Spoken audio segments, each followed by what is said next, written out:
இன்ஸ்டாகிராமும் யூடியூபும் மட்டும் இல்லைன்னா தாவேக்கான்ற ஒரு கட்சி இருக்காது. தளபதி விஜய்னு நீங்க சொல்லிட்டு இருக்க அந்த ஆள் இருந்திருக்க மாட்டார். இப்படிலாம் ஒரு மேல பேசுறானுங்களே. ஏண்டா நல்லா யோசிச்சுக்கோங்க. ஓகேயா? இன்னைக்கு நீங்க இவ்வளவு சுதந்திரமா ஆளுங்கட்சியா இருக்கிற எங்களோட அண்ணன் தளபதி அவர்களை இவ்வளவு பேசியும் கூட உங்க மேல ஒரு வழக்கு பதியப்படல. ஆனா தேர்தலுக்கு முன்னாடி நல்லா யோசிச்சு பாருங்க.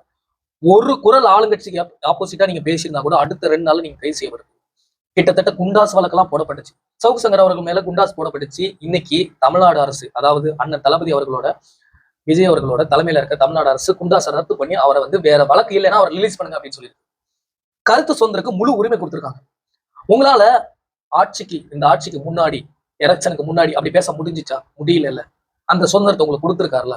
அதுவும் இல்லாம 1 கோடிக்கு மேல வாக்கு வாங்கி ஜெயிச்சிருக்க ஒரு கட்சியோட பிரமுகர்களை, அந்த கட்சியோட பிரதிநிதிகளை, தலைவரை நீங்க ஒருமையில பேசுறீங்க அப்படின்னா பேசுற அந்த வாய்க்கும் அதுக்கு சொந்தமான அந்த நாய்க்கும் அவ்வளவுதான் மரியாதை. மரியாதைங்கிறது இங்க கொடுத்து வாங்கப்பட வேண்டிய விஷயம்.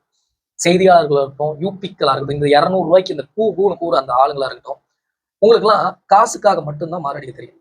இங்க அவர் பின்னாடி நிக்கிற அத்தனை கூட்டமும் அவர் ஒருத்தருக்காக வெகுண்டெழுந்த மாற்றத்திற்கான கூட்டம். நீங்க என்ன பேர் வச்சாலும் இந்த கூட்டத்தை ஒண்ணுமே பண்ண முடியாது.